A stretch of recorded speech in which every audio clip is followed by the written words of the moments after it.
क्या भारत अब सच में दुबई और सिंगापुर को टक्कर देने वाला फाइनेंशियल हब बन सकता है? जी हां, गुजरात की gift city, Gujarat international finance tech city अब धीरे धीरे उसी दिशा में बढ़ रही है। आज के मार्केट शाला एपिसोड में हम आपको बताएंगे कैसे भारत की गिफ्ट सिटी अब दुबई और सिंगापुर को टक्कर देने के लिए पूरी तरह तैयार है।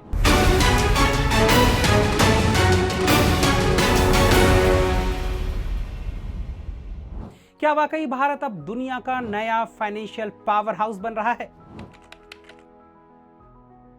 बिजनेस स्टैंडर्ड BFSI समिट 2025 में IFSCA के एग्जीक्यूटिव डायरेक्टर दीपेश शाह ने बताया कि गिफ्ट सिटी में अब 1000 से ज्यादा कंपनियां रजिस्टर हो चुकी हैं, जबकि कुछ साल पहले ये संख्या सिर्फ 129 थी, यानी 3-4 साल में 8 गुना ग्रोथ। उन्होंने कहा अब गिफ्ट सिटी से ही $100 बिलियन से ज्यादा बैंकिंग कारोबार हो रहा है।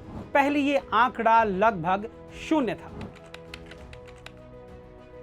शाह ने बताया कि अब गिफ्ट सिटी में 35 से ज्यादा बिजनेस सेक्टर काम कर रहे हैं, जिनमें फिनटेक कंपनियां, विदेशी यूनिवर्सिटीज, निवेश फंड्स और ग्लोबल फाइनेंशियल इंस्टीट्यूशंस शामिल हैं। यहाँ के एक्सचेंज पर हर महीने करीब $103 बिलियन का कारोबार हो रहा है, यानी अब विदेशी निवेशक भी भारत के इस हब की तरफ खिंचे चले आ रहे हैं। NSE इंटरनेशनल एक्सचेंज के CEO वी बाला सुब्रमण्यम ने बताया कि उनकी कंपनी MSCI इंटरनेशनल अब गिफ्ट सिटी में बड़े मार्केट शेयर पर काबिज है। यहाँ डेरिवेटिव ट्रेडिंग और ओपन इंटरेस्ट दोनों में तेजी आई है।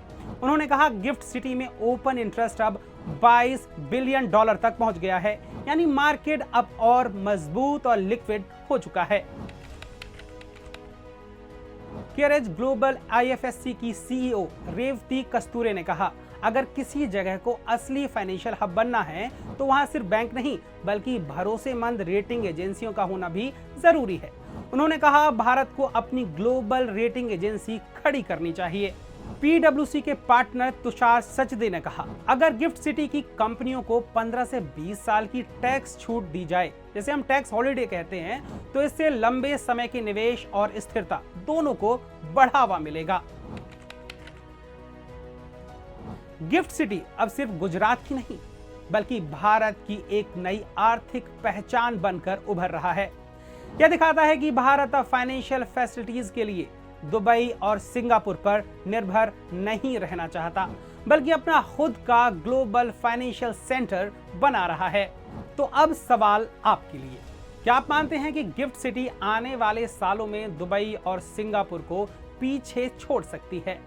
कमेंट में बताइए अपना विचार। अगर ये जानकारी काम की लगी हो तो वीडियो को लाइक करें, दोस्तों के साथ शेयर करें और बिजनेस स्टैंडर्ड चैनल को सब्सक्राइब करना बिल्कुल ना भूलें।